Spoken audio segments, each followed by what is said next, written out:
Malalim sa puso ng Amerika, may nakatayo pang labi ng isang dating masiglang pamilya.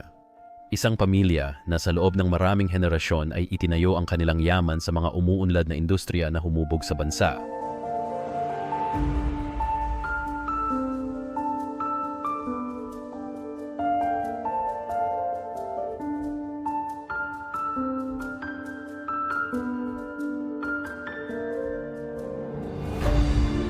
Noong huling bahagi ng 1800s, ang pamilya Myers ay naging mahalaga sa pag-unlad ng rehiyon na mamayani sa pagmimina, pagpoproseso ng mineral at pagtulong sa agrikultura.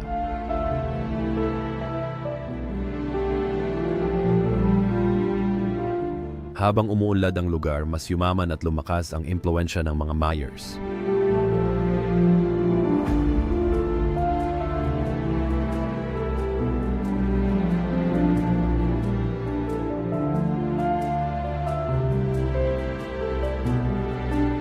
Ngunit may ibang plano ang tadhana para sa dating kilalang pamilya. Habang lumilipas ang panahon, dahan-dahang humina ang mga industriyang dating mahalaga sa rehiyong ito. Habang naghahanap ng mas magandang oportunidad ang iba, hinarap ng pamilya Myers ang isang masakit na katotohanan. Naubos ang yaman nila kaya napilitan ang pamilya gumawa ng desisyong magbabago sa buhay nila. Noong 1981 malungkot na nag-empake ang pamilya Myers, iniwan ang kanilang napakagandang tahanan at napakaraming alaala at hindi na muling bumalik.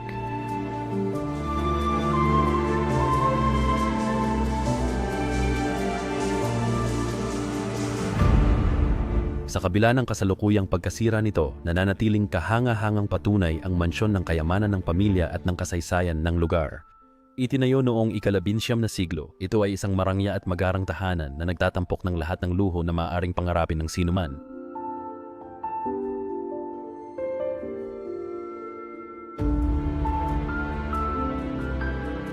Samahan kami sa pagbalik sa nakaraan habang binubuksan ang mga lihim ng mansyon ng pamilya Myers at inihahayag ang mga kwento at alaala na umaalingaw-ngaw sa mga pader nito.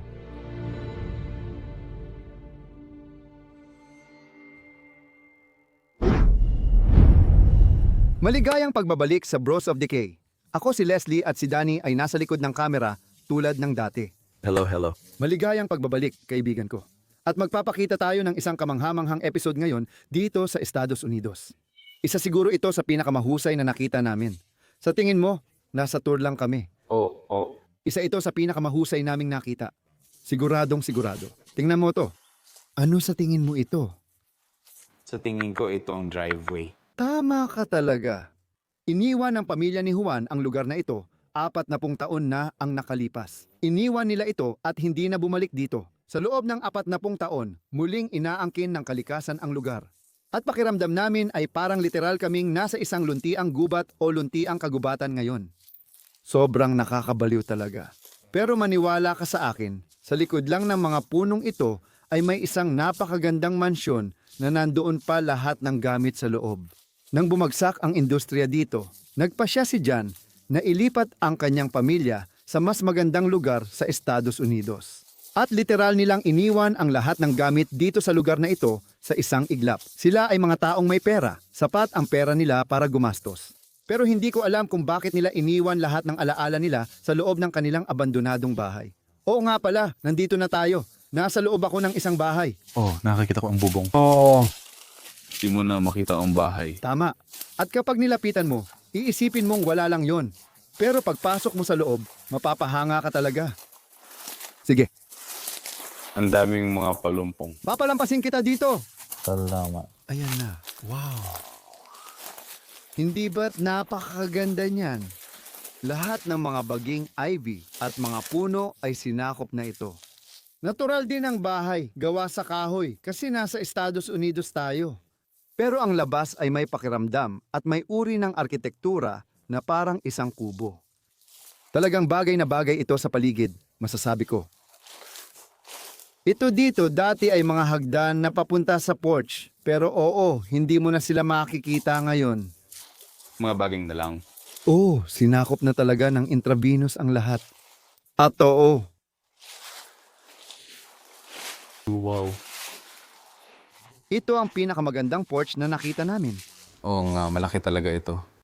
Sabi ko na dati, pero ang mga porch ay tunay na Amerikanong bagay.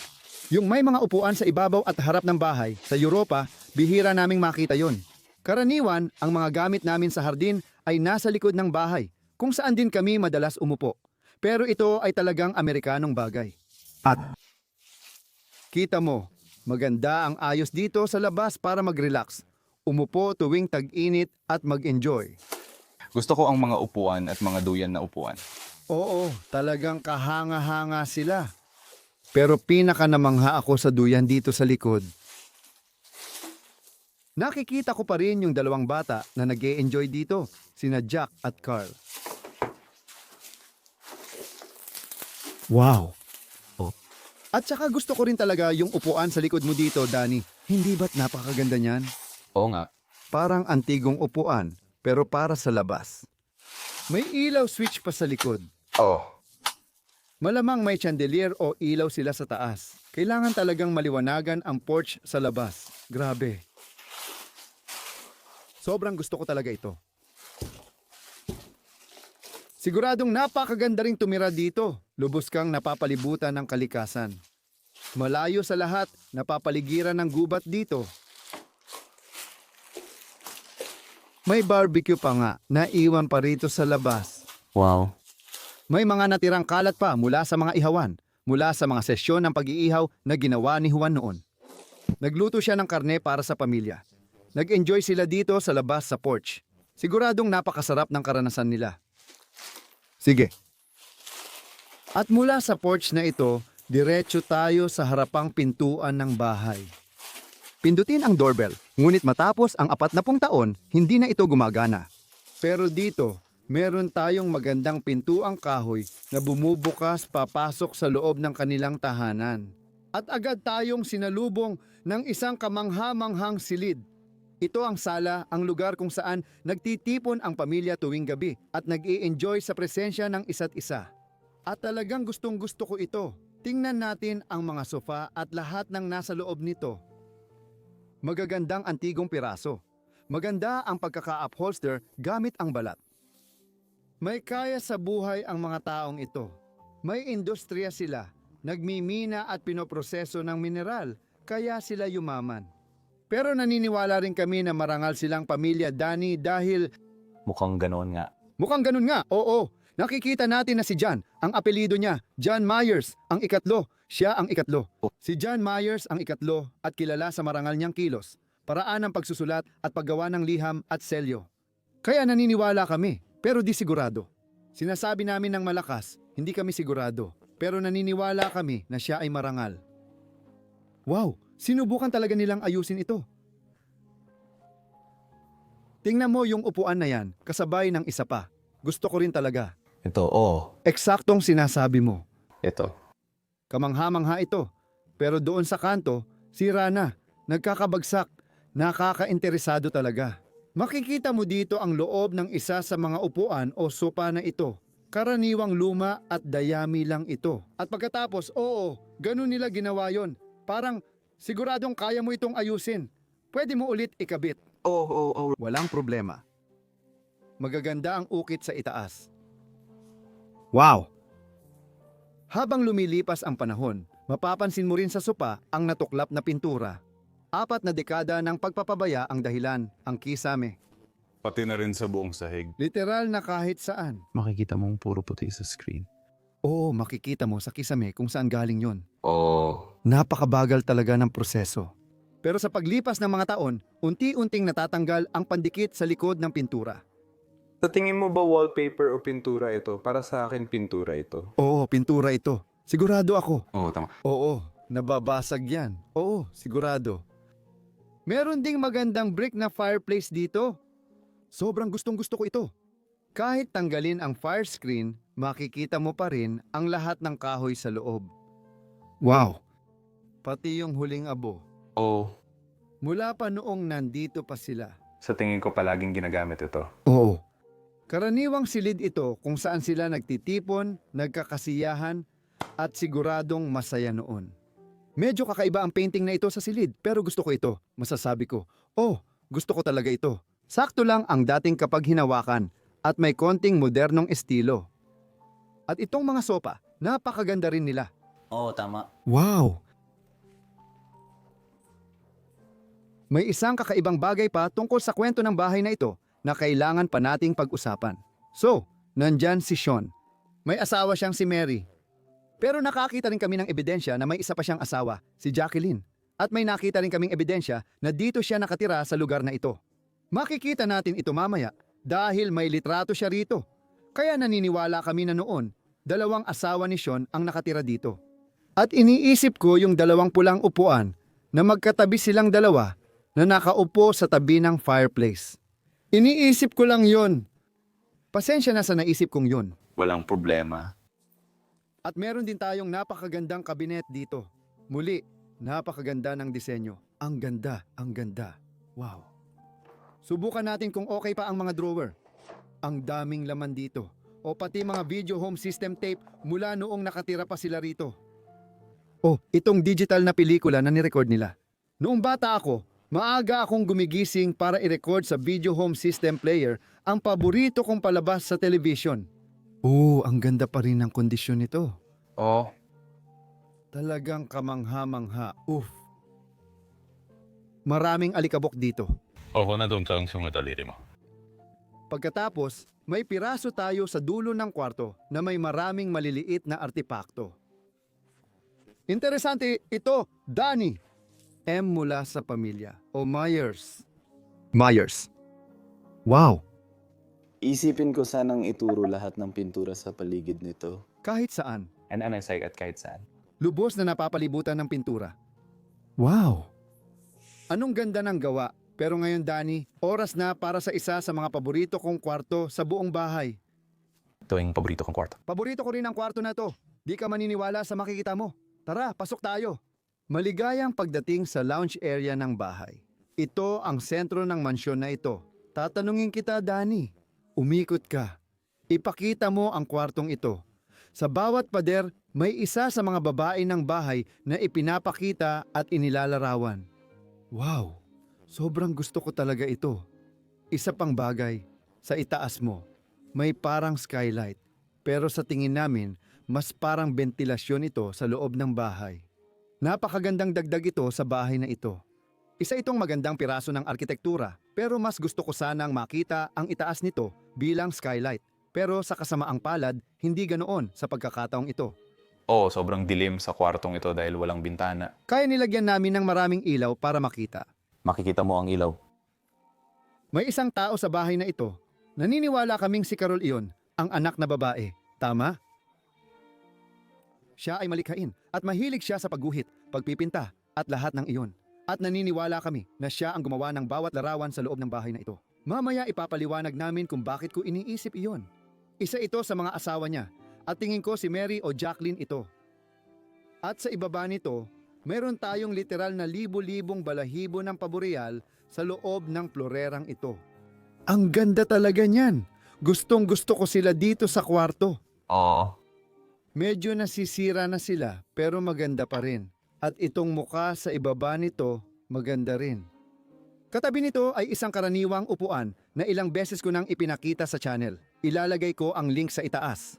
Nakita ko ito sa kastilyo sa Luxembourg pero ngayon nasa bahay ako sa Belgium. Ang tawag dito ay upuan ng mangkukulam. At oo, hindi ito antigong piraso pero napaka-interesante ng disenyo nito at kakaiba ang estilo at hugis ng upuan. Talagang gusto ko ito. Talagang gusto ko ito, masasabi ko.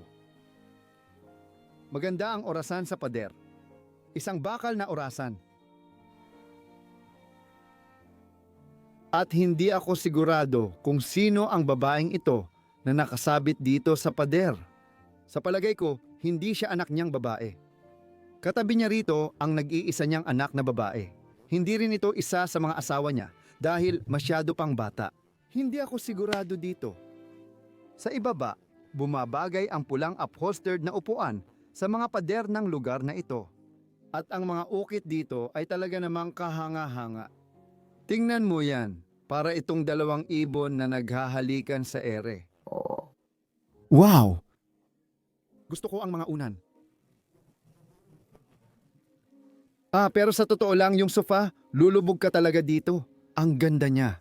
O medyo mababa nga talaga. Gusto ko ito. Wow. At dito mismo sa tabi ng sofa, habang nakaupo ka, pwede kang tumawag sa iba. Itaas lang ang telepono. Oh, gusto ko talaga ang mga teleponong ito. Hindi ba? Talagang kamangha-mangha. Wow. Tapos meron tayong postcard sa tingin ko. Oh, wow. Tingnan mo ito. Oo, ito ay postcard mula sa anak, si Ginoong Jack Myers. Nagpadala siya ng liham. Mahal kong Jack, ako ay naging... Sinulat ko ito para kay Jack. Matagal na rin akong di nakasulat sa iyo. Salamat sa iyong sulat at mga litrato at sa iyong magandang tahanan. Hindi ba't kamangha-mangha ito? Pinadala nila ito mula Europa. Siguro Gresya o Italia. Hindi ko alam ang monumentong ito pero masaya akong makita ito. Wow, ang lampara na katabi nito ay talagang kakaiba rin. Talagang kwetigo ito. Oo, ako rin. At may magagandang libro sa ibaba, mga ensiklopedya at mga libro. At ito ba ay isang photo album? Oo nga, gusto ko talaga ang leather na pabalat. Sa kasamaang palad, wala itong laman. Nagkakahiwa-hiwalay na ito, literal. Astig. Sige, dahan-dahan lang. Salamat Danny sa pagbabalik niyan. Oo, sige. Ganyan tayo gumagawa ng mga bagay. Dito sa pader, nandito ang maganda nilang anak na si Carol, na pinaniniwalaang siya mismo ang nagpinta ng larawan. Si Carol ang gumawa ng lahat ng mga guhit at likhang sining sa loob ng bahay. At gustong-gusto niya talagang gawin iyon. Sa ilalim nito, makikita natin ang dalawang magagandang upholstered na upuang magkapareha. Isang set talaga. Dahil makikita mo rito, una sa lahat, pareho ang mga ukit gaya ng nakita natin sa sopa. Pareho talaga ang upholstery nito sa isa. Parang gargoyle ang mga ito sa dulo. Masasabi ko, pero siguradong mga ibon talaga. Makikita mo na parang may tuka sila sa harap at may parang paa rin sa ilalim nito. Wow! Tingnan mo dito sa mesa, Danny. Lahat ng litrato ng pamilya ay naiwan dito. Isa ito sa mga anak nilang babae. Malamang si Carol ito. Maaaring siya ito. Heto ulit. Dito. Wow! Dito sa ibaba, may litrato tayo ng pamilya. Maaaring si Jack ito, Carol. Kaya meron tayong sina John, Jack, Carol, at Mary. Sa tingin ko, Mary o Jacqueline, isa sa mga asawa niya. Hindi ako magsisinungaling, medyo kakaiba ito, pero hindi yan ang bahay. Oo, kakaiba nga. Sige, balikan natin yan. Dalawang asawa, Iyan ang gusto mo. Hindi ito karaniwan. Ganun na lang. Hindi ito ang bahay. Hindi. Dahil wala itong dalawang palapag. Oo, iba-iba ang mga bahay. Baka dati silang nakatira sa ibang lugar. At baka mayaman silang pamilya, baka marami silang bahay. Oo. May nakita rin tayong tao sa Navy. Wow. Walang nakasulat sa likod. Sayang. Hindi ko alam kung sino ang taong ito, pero maaaring si John ito. Siguro noong mas bata pa siya. Dalawang magagandang babae rin dito. Dalawang magagandang dalaga, masasabi ko. Katabi niyan, may parehong upuang may upholstery at parehong ukit. Pero iba ang upholstery nitong isa, kaya hindi ko alam kung bakit ganoon. Pero kung ako, gagawin kong pare-pareho lahat, syempre. Oo, pero baka napunit lang at gusto lang nilang palitan. Oo. Kasi maganda naman siya eh. Sobrang ganda niya. At ito ang sentro ng kwarto, ang piano. At kakaiba talaga ito, masasabi ko. Hindi ko alam ang pangalan at estilo ng piano, pero sigurado akong Amerikanong estilo ito. Hindi tayo madalas makakakita ng ganito sa Europa. Nakakita na ako ng 3 ganitong piano sa loob ng mga abandonadong lugar. At ito naman, tumutugtog pa rin. Hayaan mong tugtugin ko ang kanta. Kita mo, nalalaglag na ang mga pyesa. Ganoon nakatanda itong pyesa na ito at ganoon na rin ito katagal na nandito. Mukhang maayos pa rin ang mga snare at iba pa, masasabi ko. Oo. Mukhang nakatune, parang ganun. Parang naka-tune. Parang ganon. At gusto ko na dito sa taas, nandito pa rin lahat ng mga litrato ng pamilya. Malamang si Carol ito dito. Pero luma na talaga ang litrato na to, kaya hindi ako sigurado. Oo. Tapos meron tayong makasaysayang larawan ng pamilya. Siguro ng mga ninuno nila na nandito pa. Pero tingnan mo yung frame mo. Ay, kamangha-mangha. Ang ganda. Pwede mo siyang itilt at ilagay ng ganyan. Gustong gusto ko ang mga ukit at detalye. Malaki pala ang pamilya nila. Malaki ang pamilya at magaganda ang mga litrato. Pinakagusto ko yung litrato ng dalawang dalaga. Malaking okasyon talaga yon noon. Sabi ng mga magulang mo, maghahanda dahil magpapakuha ng litrato. Yun na ang okasyon ng taon. Oh, At ngayon, pindot na lang tayo ng pindot buong araw. pwede ko lang bang ituro ang isang bagay? Oh, siyempre. Sa tingin ko, itong mga... Oh. At pareho lang yon. Isang babae. Oh. Maaring si Mary iyon o si Jacqueline o baka lola mula sa pamilya. Pero maganda siya tingnan. Gusto ko ang mga sombrero niya, ang mga ulo. Malaking bagay no ng mga sombrero. Oo. Si Carol, siya ay napaka-talented sa pagpipinta. At ngayon, panahon na, lahat kayo para tanggapin kayo sa isa sa mga kwarto ng mga bata. Hindi ako sigurado kung alin sa dalawang bata ang natulog dito dahil may 3 kwarto ng mga bata sa buong bahay na ito. Kaya alamin natin yan ng sabay-sabay. Isang magandang kama dito. Mukhang kama ito na ginamit ng isang dalagang bata o parang ganon. Isang babae, masasabi ko. Pero hindi ako 100% sigurado tungkol doon. Gustong-gusto ko ang disenyo ng kama. Ang mga florera na inukit dito. At pagkatapos sa ibaba, gawa pa rin ito. Lahat ng mga unan ay nakalatag pa rin dito. Hindi ba't kamangha-mangha iyon pagkatapos ng 4 na dekada? Kailangan mo lang tandaan na lahat ng nasa loob ng bahay na ito ay literal na nakatayo dito ng 40 taon na ganito. Mas matagal pa kaysa sa edad ko. Mas matagal pa kaysa kay Danny na nabubuhay. Para sa marami, mas mahaba pa ito kaysa buhay nila. Kaya nakakabaliw maisip na iniwan lang lahat ng ganito. At pagkatapos, unti-unti itong nasisira habang lumilipas ang panahon. Pumapasok ang mga hayop at kinakain ito. At oo, ganun lang talaga. Panahon, inaangkin ito ng panahon. Gusto ko na ang mga kurtina sa kwartong ito ay bumabagay din sa mga bedsheet sa kama. Parehong-pareho sila. Wow! At dito, may drawer tayo na interesante rin. Maraming litrato gaya ng nakikita mo. Itong dalawang matanda. At pagkatapos, lahat ng mga nakataling sobre na ito. Wow! Ang ganda talaga niyan. Naiintriga ako kung anong taon sila galing at sino ang sumulat. Ginoo at Ginoo Wilford ang nakasulat doon. 1976. 5 taon lang bago iniwan ang bahay. Maraming sulat ang naiwan dito. Iiwan ko sila dahil mahalaga ang kasaysayan nila at dapat manatili ito. May ilan pang mga litrato dito. Ang babaeng ito ay maaaring si Carol. Hindi ko kilala ang iba sa litrato. At ito naman ay maaaring si Juan. Maaaring oo. Pero hindi rin ako sigurado dyan. Pasensya na. At pagkatapos, meron tayong liham na isinulat gamit ang typewriter. Baka nagtatanong ka kung anong nangyari sa akin. Ang pagpapabaya sa kaibigan ay hindi paraan para sila manatili. Hindi ko ito babasahin ng buo, pero ipapakita ko ito para sa mga gustong magbasa. Heto na! Maglaan ka ng oras para basahin ito. Ibalik si John sa ibabaw nito. Tila mga larawan ito ng iba't ibang babae. Baka nandito si Carol, pero di ako siguradong sigurado kung alin ang kanya. Wow! Ano sa tingin mo, Danny? May nakasulat sa likod. Ayun. Sige, oo, Carol. Nahanap na natin siya. Si Carol Smith, ang anak na babae. Wow, ang ganda niya. Wow! Tapos dito sa gilid, may mga sapatos pa rin na maayos na nakatayo sa harap dito.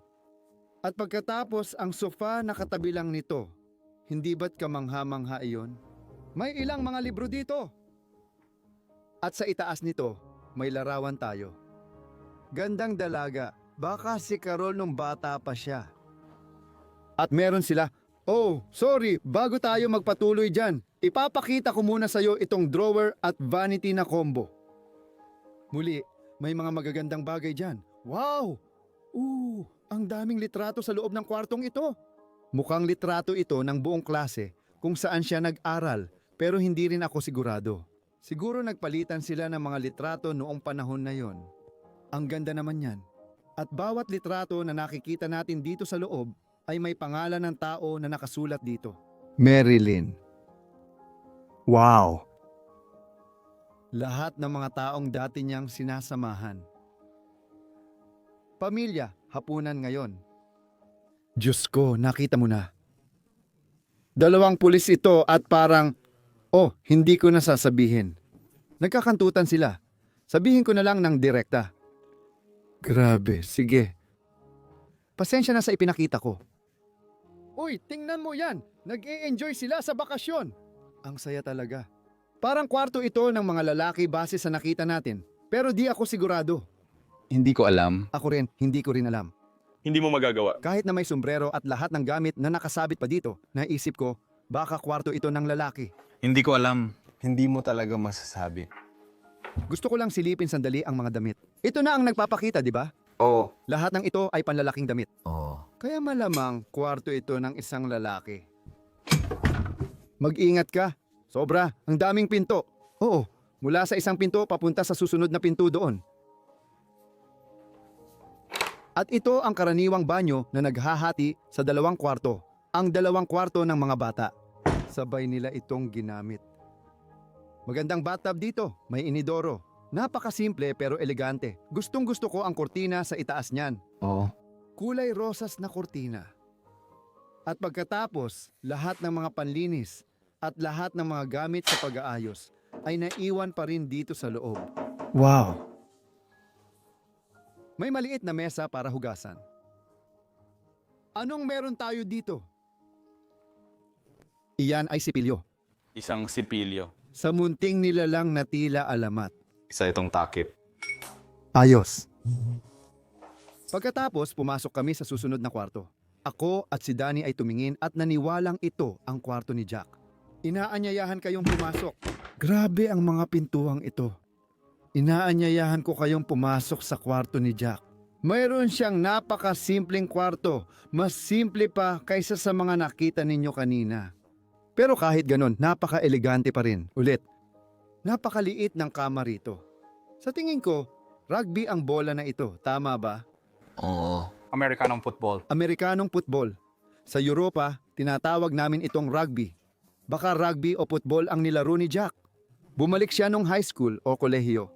Nandito pa rin pati ang kanyang helmet at lahat ng gamit niya mula sa panahong iyon. Sige, ilalagay ko na lang ito ng ganito. Astig kung ilalagay natin ito ng ganito. Maganda at maliit na kama. Katabi nito, nandito ang kanyang drawer, ang kanyang nightstand.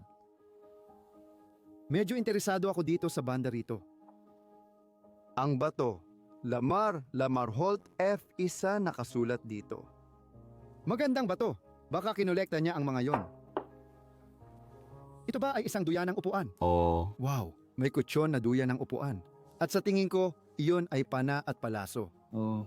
Nasira na ito, sayang. Kita mo? May pana at palaso sa ibabaw nito. Astig. At meron din siyang sofa sa loob ng kwartong ito. Magandang leather na sofa. At sa hindi ko alam na dahilan, ang buong maleta sa likod dito ay puno ng mga tile. Bakit? Oh. Misteryoso. Oo, pati sa ilalim, puno rin ng mga tile. Lahat ay tile. Tile din sa loob nito. Medyo kakaiba na meron yan sa kwarto. Bakit mo gagawin yon? Sobrang kakaiba niyan. Marami pang mga litrato ng pamilya na naiwan din dito. Mga salo-salo ng pamilya. Mga tao noong sila ay nasa bahay pa. Marami sa mga larawang ito, hindi mukhang galing sila sa bahay na ito. Oo, totoo yan. Tama ka dyan. Kaya medyo kakaiba yon, di ba? Oo. Mukhang si Carol ito, pero hindi ako siguradong sigurado ulit. Hindi at hindi siya. Hindi ko alam. Oh, kaya may kakaibang nangyayari dito. Parang maraming larawan. Ganito, pero sa harap ng bahay, makikita ang porch. Sa tingin mo ba, ito, Siguro hindi. Wala ring pinto. Walang pinto dito. Kaya hindi yan. Mula Enero, 1,946 ito. Wow! Ito naman ay mula 1,956. wow, matatanda na sila. Oo, sobrang luma na ng mga litratong ito. Hayaan mong ipakita ko sa iyo ito ng mas maayos. Maaaring ito ay galing kay Jack noong bata siya, mula pa noong 1,957.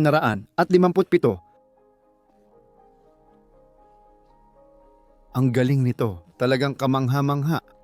At narito ang isang liham, isang huling bagay, Ipapakita ko sa iyo ang kwartong ito at ito ay para kay Jack Mayers.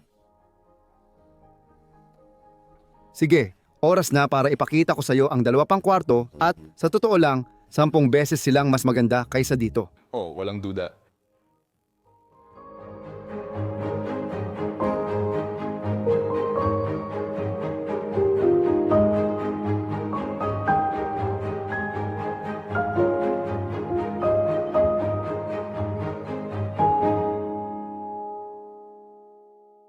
Mula sa gitna ng bahay, pwede tayong maglakad papunta sa hallway. At ito ay magdadala sa atin sa 2 kwarto pero may isa pang banyo muna. May bahay dito sa kanan na may 2 banyo. Maganda na naman ang banyo. May bathtub at shower na magkasama. Wow!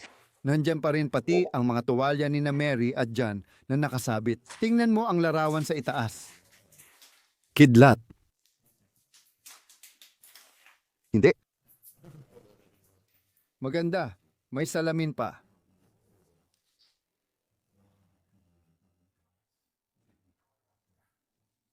Tinitingnan ko kung may butas din para sa labaha dito, pero mukhang wala naman. At dito rin, may shower din sa loob nito. Pati ang paglalaba ng mga damit at lahat ng iba pa ay nandoon pa rin sa ibaba. At dito mismo sa harap natin, narito ang master bedroom kung saan natutulog noon sina John at Mary o John at Jacqueline nang magkasama. Ang weird talaga nito. Oh, ang weird nga. Tingnan mo itong magandang kama. Kama na gawa sa oak na kahoy, ayos pa rin. At gusto ko talaga ang ibabaw nito. Ang mga ukit sa ibabaw ay napakaganda. Wow! Nandito pa rin ang unan. Ayos pa rin ang kama kahit ilang taon na ang lumipas. Kahit dito sa harap natin, meron tayong basket na ito. Puno ito ng mga kumot at dagdag na unan. Mayroong hindi na komportable. Si John at ang asawa niya ay mahilig sa mga libro at magasin. Mahal nila ang mga ito. Punong-puno ng mga libro at magasin ang lahat. Ang upholstered na upuan natin dito. Nakita mo na ba ang sulok ng kwartong ito, Danny? Oh. Uy, mag-ingat ka. Hawak kita kahit muntik ka nang matumba. Oh. Pero itong bookshelf dito ay tuluyang nagkawasak-wasak at itong mga gamit, lahat ay nahulog sa sahig dito. Pati na rin ang ilang mga sulat kamay dito. Tingnan mo yan. Kamangha-mangha ito. Hello, nandito ka ba? Nandito ka. Ang tanong ko ay kung sina Jack at Caroline ay pwedeng... Ay, ang hina ko talaga sa pagbabasa ng baraha. Komplikado ito. Komplikado ito kasi hindi na namin ginagawa yon. At natutunan ko na itong basahin pero mahirap pa rin para sa akin. Marami pang magasin at libro dito. Si Kope ang lawin na naging kaibigan namin ni Josephine. George E. Myers. Siguro isa siya sa mga miyembro ng pamilya kadalasan. Malamang. Mga kaibigan ng pamilya. Oh, malamang pamilya. Tungkol sa isang lawin ang buong librong ito. Lawin yun, di ba? Oo, sa tingin ko, oo. Jack ang lawin. Wow. Ayan na yon, ang ganda niyan, sobrang ganda. May gumawa ng buong librong ito at gustong gusto ko. May mga diploma tayo dito gaya ng nakikita mo. Wow. Galing sa dating miyembro ng pamilya, hindi para kay John o sino man sa bahay, na nandito rin sa atin. Ang club ng Cadillac Lasile. Ano ito? Baka miyembro siya ng Cadillac Club. Ang taong ito ay, syempre, mayaman. John, ito ang mga litrato na kinuha ko na nakuha ko sa Virginia nung binili ko ito. Nakasulat dito at naghahanap sila ng Cadillac sa tingin ko. Tingnan mo yan. Grabe. Ang galing naman. Tingnan mo yung piraso. Hindi ba't kamangha-mangha? Malamang binili nila yon at baka kung saan na lang napunta. Tingnan mo to. Gusto ko ito. Talagang nakatuon kay John mismo. Wow, ang ganda niyan. Pati yung loob at lahat ng bagay ay nandoon. Kaya bahagi ito ng Cadillac Club? Oo, mayaman talaga ang taong ito. May naiwan pang ilang sungay dito. Siguro mahilig din siyang mangaso paminsan-minsan. May larawan ng kanyang minamahal na babae dito sa tabi. At sa tingin ko, nandito sa sulok na ito ang tila isang car radio. Ipinapakita ito dito sa kwartong ito. Makikita mo rin na may speaker sa ibaba. Tapos may jacket tayo niya. Ito ba ay plauta? Plauta? Pasensya na. Tawag namin dito ay flight sa Dutch. 7 ito, di ba? Pasensya na, minsan napagpapalit ko ang Dutch. Pero ito ang 7 ni John, gaya ng nakikita mo mula sa United States Army. Tingnan mo yan. Talaga? Sandali, hindi ko makita ng maayos sa camera ngayon. Nakasulat United States Army sa gitna, kaya posibleng Navy siya. Baka sa kanya yung litratong nakita natin kanina. Wow. At tingnan mo ito, John H. Mayers. Mayors? Paumanhin. Pero iyan ay inihanda talaga para sa kanya. Wow. Sobrang gusto ko ito. Nasa London ito. Wow. Tingnan mo, ang kwarto na ipapakita ko ngayon ay talagang nakakabighani. Hindi dahil sa gamit kundi sa kwento. Ang kwento sa kwartong ito ang naglalahad ng kasaysayan ng bahay. Ito ang kwarto ni Carol, ang anak na babae ng may-ari ng bahay. Gaya ng nabanggit ko, base sa mga painting at larawan sa bahay, isa siyang artist. Mahilig siyang mag-drawing. At sa tingin ko, pinayagan siya ng mga magulang niya na mag-drawing sa mga pader ng kanyang kwarto at gumawa ng mga artwork dahil makikita mo ito sa buong kwarto. Si Mrs. Carol ay nag-drawing at nagpinta ng mga larawan kahit saan. Idinrawing niya lahat ng kasangkapan. Lahat! Sa mga pader. At ito rin ay eksaktong nasa lugar, tulad ng kama na nakatayo dito na may orasan sa itaas nito. Ang mukha ng orasan sa itaas nito. Gustong gusto ko talaga ito. May saysay ito. Iyon talaga yon. May ganap na saysay ito. Diyos ko, kinilabutan ako. Kinilabutan talaga ako doon. Yung baterya nitong isa ay... Ay nako, ilagay mo na please. Nakakatakot yan. Ayoko naman sa mga Teletubbies. Gumagana pa rin ito. Maniwala ka ba doon? Paano siya? May mga baterya? May telepono pa siya sa tabi niya. Gumagana pa rin yon. Makikita mo pa ang isang emergency number sa gitna dito. Wow! Magagandang lumang libro ang katabi nito. Ang kama ay buo pa ring ayos na may lahat ng aming mga plushie sa ibabaw nito. At pati na rin ang isang stroller sa harap na punong-puno ng mga paborito niyang plushie. Tulad ng nakikita mo, teddy bear niya to. Kamelyo ba? Hindi, lama pala. Isang lama. Wow! Gusto ko rin talaga ang fireplace dito sa ibaba. May takip siya sa fireplace at iginuhit niya ang buong parang kahoy na nasusunog dito sa ibabaw. Gustong gusto ko yon. Talented talaga siya. Naniniwala akong buhay pa siya. Siguro nga, o baka naman namatay siya dahil sa isang sakit. Oo nga. Tingnan mo siya. Di ako sure kung si Carol siya, pero ang ganda niya. Mukha siyang yung nasa litrato, kaya siguro nung mas matanda na siya. Oo, tama. At pagkatapos, meron pa tayong... Pasensya na, pwede ko bang ulitin kasi parang kulang ang detalye. Oh, parang malaki siya. O parang malaki siya kasama ang frame. Hindi ito yung bahay nila dahil walang bundok sa paligid. Baka ibang bahay o bakasyonan nila ang iginuhit niya. Gusto ko rin yung bahagi ni Kuko dito. Ngayon, meron tayong maliit na upuan dito. May iniwang gamit siya dito. Naiwan pa rin dito ang maganda niyang pink na sombrero na may bulaklak sa harap. Wow, mahilig siya sa bulaklak at kalikasan, gaya ng nakikita mo. May ilang libro dito. At saka, ang talagang hinahangaan ko rin, isa sa mga guwantes niya, pula at pilus na guwantes. Naiwan din dito. May isang upuang may foam sa sulok. Wow! Gustong gusto ko talaga ito. At nandito pa rin ang kompletong kahon niya ng mga alahas. Hindi ba't kamangha-mangha iyon?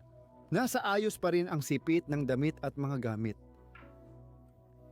Pati ang lampara. Sira na yon. Wow, parang set ito ng mga gamit sa pag-aayos. May suklay, maliit na salamin at kumpleto pa ang gamit. Wow. Nalito ako sandali. Ano to? Television ba to? Talagang lumang-luma ang telebisyong to. 1956, grabe. Ang magbayan o bulok na. Parang alikabok lang yan.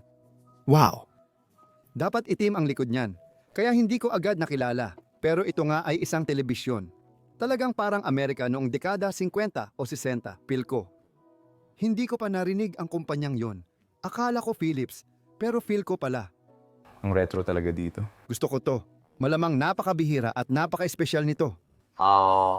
May logo ng telebisyon sa harap, pero hindi ito ang logo na iniisip mo.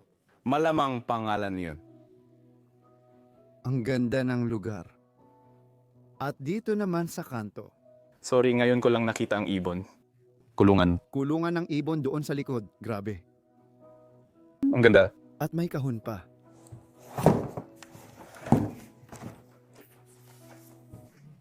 Nandito pa lahat ng mga sombrero niya. Mahal na mahal niya ang mga ito. Mahal na mahal niya ang mga sombrero. Nakita namin ito sa isang litrato. Sa tingin ko yung aso lang tinutukoy. Ay, grabe. Ang ganda nito. Ito yon, oo. Oo. Sobrang cute niya, lalo na may balahibo. Mayroon pa nga kaming ilan pa dito. Pula ang isa. Itim ang isa. Ano ang mga ito? Mga sketchbook ba natin ito? Nagbibiro ka ba? Nakalagay dito, even. Ay, kailangan kong mag-ingat dito. Ilalagay ko muna ito sa sahig para sa ilang... Scrapbook. Sino yon? Sino yon? Totoong scrapbook yan, Danny. Oo, galing kay Make, sabi dito. Oh, ito ang kamay niya na pininturahan niya. Maligayang kaarawan, itong scrapbook na ginawa niya noong kindergarten at iningatan sa mga taon. Lahat ng ginawa niya noong kindergarten at sa paaralan. Baka isa sa mga aso niya. May sipit ng damit doon. Namangha talaga ako sa kwartong ito, ABCs. Laging maging Kristiyano. Maging isang Kristiyano. Gusto ko yan, Danny. Meron pa ba? Oh. Ito ay disenyo ng kasangkapan. Wala itong laman. Siguro naging isang artista siya sa isang punto. May nakita ka pa bang iba? Oh, tingnan mo yon. Mahirap ipakita. Tingnan mo yon. Wow. At malamang may mas marami pa sa ilalim. Ang daming mga artipakto niya na naiwan dito sa kwarto. Sobrang gusto ko ito. Pasensya na, saglit lang kasi nasa upuan ng kamera namin. Tingnan mo. Tumingin ka lang doon at tingnan ang upuang nasa gitna. Kunin ang mga bag, sandali lang. Sandali lang. Nailabas na ang babak. Malinis na ang bangko. Tingnan mo ang obra maestra sa harap natin. Maganda ang upholstery at kahoy. Sobrang gusto ko ito. Nang makita ko ito sa bahay, sabi ko, paborito ko itong kasangkapan. Oo, tama. At gusto ko rin yung mga sofa sa likod nito. Oo. Yun ang nagpapaspecial talaga dito. And pasensya na, kailangan kong sabihin, gustong-gusto ko na siya mismo ang nag-drawing ng frame. At saka yung bilog na frame ng Yung frame sa ibabaw nito. nandito pa rin lahat ng mga teddy bear. At gusto ko rin na may pusa dito sa sofa. Grabe. Hindi ko nabigyan ng pansin ang kasangkapang ito. Tingnan mo. Parang upuan o maliit na bangko na pwedeng pagbasahan, lalo na para sa mga bata. Sobrang gusto ko ito. Napakagandang piraso ng kasangkapan. At sa likod nito, may mga painting na siya mismo ang gumawa na nakasabit sa itaas. Baliktad yan. Talaga ba? Oo. Makikita rito ang tanawin na may asul na langit. May kaunting ulap pa sa kaliwang bahagi. At sa likod nito ay isang napaka-abstraktong retro na tanawin kung saan nanginginain ang mga tupa at baka. Sige. Carol, isa kang espesyal na babae at sana ay maayos ang kalagayan mo sa buhay ngayon. Napakaganda ng kwartong ito. Magugustuhan mo ang manikang yan. Pumunta na tayo sa huling bahagi ng bahay, pero pagkatapos nito, may ipapakita pa kami sa'yo. Kaya huwag ka munang umalis. Huwag ka munang umalis. Mas magiging epic pa ang video na ito kaysa ngayon. Balik tayo sa hallway. Balik tayo sa gitna ng bahay. Talagang namamangha pa rin ako sa kwartong ito at gusto ko na konektado ito sa lahat. Lahat ng kwarto ay nagmumula dito. Parang sapot ng gagamba, masasabi ko. Medyo. At dito tayo papasok sa isa pang maliit na lugar na may basement sa ibaba. Oo. Tingnan muna natin ang basement bago tayo tumuloy doon. Oh, interesado talaga akong makita ito. Ang dami palang lata ng Bud Light dito. At mukhang binaha rin ito. Oo nga, binaha talaga. Oh, puro supot ng basura lang ang nandito. At lahat ay puno. Ipakita mo. Mukhang lahat sila ay puno. Siyempre, magaan. Ano? Meron talagang libo-libo at libo-libong lata ng beer sa loob ng basement. Bakit mo naman nasabi yun? Sige, hindi na natin palalalimin, pero medyo kakaiba nga yun. Oo, kakaiba nga. Posibleng may alkoholiko sa bahay. At talagang mahilig sa Bud Light. Oh, gusto ko itong natutuklap na pintura. Pasensya na. Natutuklap din ang pintura sa pader dito. Ang ganda talaga. At ngayon, papasok tayo sa tipikal na Amerikanong kusina. Wow! Tingnan mo ito. May kalan dito. Napakaliit, napakasikip, masasabi ko. Oo. Walang espasyo. Walang espasyo, oh. May napakagandang lutuan dito. Nandoon pa rin ang mga gamit. Mga kaldero at kawali. Doon nagluto sina Mary at Jacqueline. Diyos ko. Ang retro naman yan. Anong meron dyan? Wheel tag, kalahating bahay. Bahay pahingahan daw. Ayon dito. Isang magandang pugon. Meron tayo dito. Napansin ko ang isang bagay doon sa itaas. Oo. May naka-built-in na orasan sa ibabaw ng lababo. Hindi ba't ang ganda nun? Gustong gusto ko talaga yun. Oo. Dito rin ang kitchen area, kung saan nila ginagawa lahat, pati dishwasher at gamit ay nandoon. Gusto ko na naiwan pa rin dito ang bleach. Wow, nandyan pa rin ang mixer sa likod. Danny, tinitingnan ko ito ngayon at hindi ba ito? Pamilyar ba ito sa'yo? Oo. Sandali, kukuha lang ako ng isang bagay. Kailangan ko lang ipakita ito. Iyon talaga ang ipininta niya. Parehong-pareho talaga. Wow! Ang painting na ito ay kahawig ng artifact na nakikita natin dito sa kusina. Kaya doon kumuha ng inspirasyon si Carol para sa painting na ito. Ilalagay ko muna ito sa sulok tapos magpapatuloy tayo. Walang video. Pero ang mga maliliit na detalyang ito ang nagpapakawili sa mga bahay na ito. Talagang pwede kang magbuo ng kwento at maghabi ng isang bagay tungkol sa panahon na may mga tao pang naninirahan dito. May mga tao pang naninirahan dito. Grabe. Kahit yung ref dito ay naiwan pa rin. Naglagay sila ng ilang figura sa ibabaw ng ref, mga beaver at pamilya Cleaver. Sa kasamaang palad, galing ako sa Europa kaya hindi ko kilala ang alinman sa mga taong ito. Pero nakakatuwang makita sila dyan. Gusto ko talaga ang cabinet na ito. Tingnan mo, sigurado akong may tinago sila sa loob. Kumuha ng kaunti dito. Siguro cereal o iba pa ang nilalagay. Sige, bago ako lumabas doon, gusto ko ring ipakita sa'yo ang bahaging ito. Oh, gusto ko sanang sabihin na itong bahagi ng bahay ang... Oo, gusto ko itong ipakita. Ipakita ang diko dito. Makikita mo talaga na halos buong bintana ay natatanggal na mula sa kwartong ito.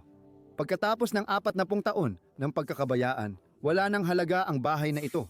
Naging walang halaga na ito. Hindi na ito kayang ayusin, gaya ng nakikita mo. Nagkakabagsak-bagsak na talaga ito. Talagang nakakalungkot. Ipakita rin natin ito mula sa labas.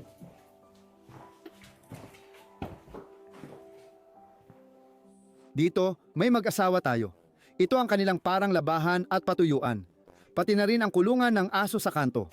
Malamang ay may alaga rin silang hayop, siguro ilang pusa at aso sa loob ng bahay. At dito, pwede na tayong lumabas ulit ng bahay at narito na tayo sa labas ulit. Ay, masyadong maliwanag. Oh, sobrang liwanag sa labas. Ang ganda ng araw dito ngayon. Tingnan mo yan, Danny. Grabe. Ang buong bahay ay literal na nagkakabagsakan. Lahat ay gumuho at nabubulok. Nakakalungkot talaga makita. Sobrang nakakalungkot kasi napakaganda ng lugar na ito sa kalikasan at sa tingin ko talaga may mga taong sana ay nag-enjoy dito kung naisalba at na-restore ang bahay na ito. Sige, ipapakita namin sa inyo ang hardin ngayon. Nasa likod kami ng bahay ngayon at gaya ng nakikita ninyo, halos hindi mo na makita ang bahay dito dahil literal na inangkin na ng kalikasan ang lahat dito. Pero nakalibot na ako ng kaunti sa hardin at sa tingin ko kung tama ako kapag dumaan tayo dito. Nako, mahirap ito. Sige, hayaan yung gabayan ko kayo.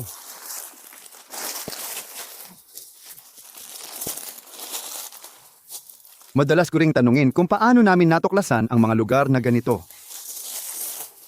Ayos lang ako. Oh, sige. Oh.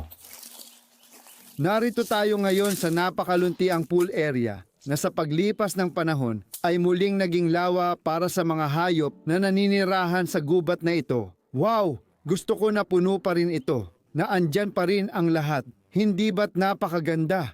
Ang lunti-lunti talaga. Siguradong araw-araw nilang na-enjoy ng mga tao ang pool na ito. Wow! Huwag mong hawakan, huwag. Alam mo naman ako, kailangan kong hawakan ang lahat ng bagay. Ang dumi niyan. Madumi talaga yan, sigurado ako dyan. Sige. At dito naman, tuloy-tuloy lang ang hardin. Napakalaki ng property na ito, pero imposibleng maglakad-lakad dito ngayon. Ito lang ang bahagi na maipapakita namin sa inyo. At may isa pa kaming ipapakita sa inyo, ang garahe. Punta na tayo doon ngayon. Ipapakita ko sa inyo ang huling bahagi ng property na ito, ang garahe. Ito ang pinakamahalagang pag-aari ni John. Dito siya madalas nagtatagal at hindi kayo maniniwala sa itsura nito ngayon. Sumilip lang ako saglit pero tuluyan na itong gumuho at sira-sira na. Talagang kamangha-mangha. Dumadaan ulit tayo sa gubat papunta sa garahe ng lugar na ito. Grabe. Gusto ko kung paano mo bigkasin ang garahe. Diyos ko, ano yon? Puwitre yon. Diyos ko, natakot ko siya. Nakita ko lang siyang nakatingin doon. Tapos bigla siyang lumipad palayo. Grabe. Tingnan mo to, Danny. Diyos ko. Ito talaga ang sasakyan ng pamilya. Sigurado. Nakatayo lang dito tapos dumating yung punto na bumagsak ng buo yung puno dito at nadurog ito. Grabe.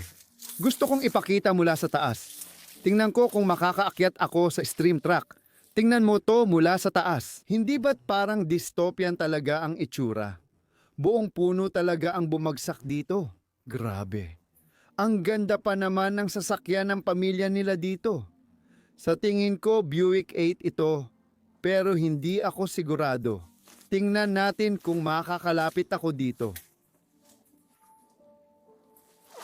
Oo, siguradong Buick ito. At tama talaga ako tungkol sa sasakyan na to, Buick 8. Gusto ko yung hood at gusto ko rin yung estilo ng sasakyang ito. Balik sa akin. Hello. Ayan na. Nakakalungkot makita kasi kung nailabas lang nila ang kotse, ligtas sana. Pero oo, sa kasamaang palad. Hindi yon nangyari. Sige, dahan-dahan tayong bumalik pababa. Tingnan pa natin kung ano pang meron dito sa lugar na to. May isa pang kotse akong nakikita sa garahe na gumuho. Sige. Sa palagay mo kaya pa natin, parang gumuho na. Diyos ko. Ay, mahirap yan. Nakita ko yung kotse. Ang ganda niya. Pwede ba nating... Isa rin itong Buick 8. Subukan mo dito, mas maganda yata ang pakiramdam. Mas nararamdaman kong ligtas ako. Tapos may isa pang kotse doon. Diyos ko. Sa gitna ng lahat. Sa dulo natin, yan ipapakita. Sa tingin ko ito ang isa sa pinakamagandang pag-aari niya na meron tayo dito. Tingnan mo to, may suicide doors pa at lahat. Malamang dito siya mas malayo ang narating. Mayaman ang taong ito. Mayroon siyang kumpanya ng mineral extraction at processing. Siguradong napakayaman niya. Ipakita na lang natin ang loob ng kotse Tingnan mo kung gaano ito kaganda. Wow. May maliit ka pang punong abo sa bulsa ng upuan. Oo. Gusto ko ito. Sa tingin ko, talagang nakakandado ito. Sayang. At dito nilalagay ang ekstrang gulong. At tingnan mo rin ang napakagandang harapan ng sasakyan na ito. Gustong gusto ko ang mga ilaw sa harap, ang hugis nito na parang patak ng ulan. At ang grill. Lahat sila ay masisikip na magkakatabi. Sa tingin ko itong sasakyan na ito ay aabot ng $100,000 ngayon. Kahit papaano, hindi ako eksperto sa kotse. Pero pero ito. Dapat nailigtas ito, pero huli na. Parang galing talaga ito sa museo. Oo, ganun nga. Hindi ko pa natitingnan ang garahe na ito, pero mukhang nasa magandang kondisyon pa itong isa at umaasa akong may kotse rin dito sa loob. Ito yung parang greenhouse na bahagi dito sa likod. Maraming paso at mga halaman. Sige. Muli, sa pamamagitan ng gubat. Mukhang mahirap, salamat. Oo, ayan na. Tingnan mo, may bukas na bintana dito sa likod. Oh, hindi. Nandyan lahat ng mga sasakyan sa loob. Oh. Oh, Danny, Diyos ko. Oh, bukas yan.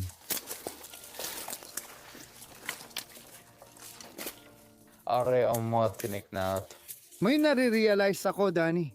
Cadillac yan. Yan ang Cadillac sa litrato. Sa tingin mo ba inayos niya ulit yon? Yan ang Cadillac mula sa mga litrato. Oh, sa loob ng kwarto niya na. Para kay Jean at sa lalaking kumuha nito mula sa Virginia. Yan mismo yon. Malaki yan. Ang laki, parang bangka. Bubuksan ko na. Parang bangka ito. Oh, para sa akin, ang mga Amerikanong kotse ay parang bangka. Oh, kaya mo bang kunin ito? Opo, sir. Ayan na. Ay, yung isa rin ay nakakabighani, grabe. Tingnan mo yan. Ipapakita ko muna yung isa dito. Meron tayong Packard, brand ng kotse na wala na ngayon. Tama? Hindi ko pa naririnig yan. Tingnan mo yung emblem sa harap. Parang isang swan na ibinubuka ang mga pakpak nito. Ang ganda. At ang laki rin nito. Parang isang talampakan ang haba. Mga 30 sentimetro. Wow! Anong obra maestra? Kitang-kita mo ang marka ni Cat Boss sa buong sasakyan na to. Ay grabe, ang ayos pa rin ng loob. Ang ganda pa ng kondisyon ng dalawang sasakyan na ito. Tingnan mo yung emblem sa loob nito. Pwede mo bang buksan ang pinto? Mas madali. Oh, gagawin ko kung ikaw ang boss ko. Wow, ayan na. Ang ganda nito. Mukha itong Maharlika. Oo. Hindi mura ang mga sasakyan nito. Makakapal din ang mga pinto. Tingnan mo yan. Matitibay talaga ang mga sasakyan na ito. Uy, nabangga pa niya yung isa. Gusto ko yung mga upuan, parang ginawang sofa lang na magkaharap. Oo nga. Grabe, at nandito sa gilid ang lagayan ng gasolina. Dito mo siya pinupunuan ng fuel.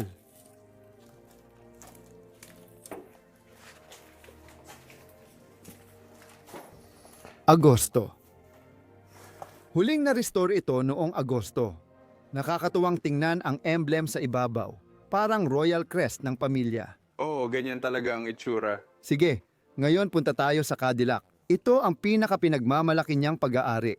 Si John ang pangalan ng kotse niya, galing Virginia. Nirestore niya ito at ginawang napakagandang sasakyan, kadalasan ginagamit lang sa espesyal na okasyon. Wow, ang laki nito. Diyos ko. Malaki talaga ang kotse na to, hanggang ngayon. Isa na namang bangka, Danny. Isang bangka. Buong-buo niyang inayos ito dahil sa mga litrato, mas malala ang kondisyon nito noon. Oo nga. Gusto ko yung mga pakpak nito. Oo, sobrang retro.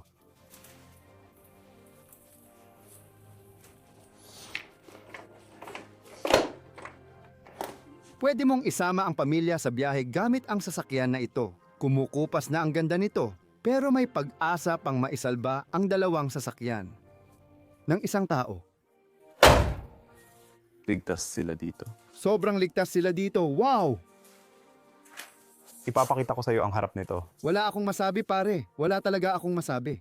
Ako rin ang laki nito. Sa tingin ko, malaki talaga ang pag-angat nito. Wow! Gusto ko rin ang dalawang pakpak dito sa harap. Pasensya, ang daming basura. Hindi kita sinisisi. Tingnan mo ito ngayon, kasi yung plaka ng sasakyan huling narehistro noong 1981, sabi dito, at yun din yung panahon na iniwan ang bahay. Grabe. Tingnan natin yung huling sasakyan na yon na nasa gitna ng lahat ng mga halaman doon. Sige.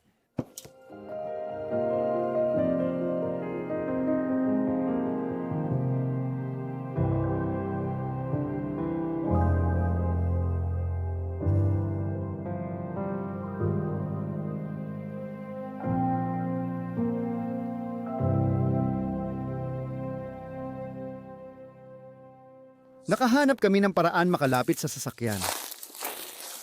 Kaunting side tour, kaunting liko. Ay wow! Wow! Bakit ito nakatayo dito? Grabe, tingnan mo to. Isa na namang Buick 8 ito. Napakaganda talaga ng sasakyan. Gustong gusto ko ang emblem nito. Mas gusto ko pa kaysa sa isa. Parang turbine talaga. Wala akong masabi, oh. Ito na ang pinakamagandang car graveyard na nakita namin. Pwede mo pang Hindi nga ito isang car graveyard. mga personal na sasakyan lang ito. Oh, wow! Yung mga intake nito, yung Roadmaster, masasabi mo talaga yun. Yung interior tapos yung dashboard. Kasama nito. At gusto ko rin yung pababang likod ng sasakyan na ito. Itong regalo na ito ay talagang nagpapaganda sa sasakyan. Katabi ni Sean, ang kanyang pagka-addict sa alak kung mahilig ka ring uminom ng beer. Upo ako sa gilid ng kotse dito at tatapusin na natin ang episode na ito. Pero hanggang ngayon, wala akong masabi sa mga nakita at naiwan dito at nanahanap pa natin sa gitna ng gubat. Sobra akong nagpapasalamat sa inyong panonood ng video natin ngayong linggo. Napakaganda ng lugar. Sobrang nagustuhan ko at mananatili ito sa alaala ko habang buhay. Maraming salamat. I-like nyo ang video kung nagustuhan nyo, mag-subscribe kayo sa baba kung bago kayo sa channel at mag-iwan din kayo ng magandang komento sa comment section. May link din sa Patreon sa description kung gusto nyong tumulong sa channel na ito at matulungan kaming maglibot sa mundo para idokumento ang mga ganitong lugar. Sana suportahan nyo kami. Sa lahat ng yan, gusto kong magpasalamat sa inyo at magkita-kita tayo ulit sa susunod na linggo para sa isa na namang magandang episode. Mahal ko kayo.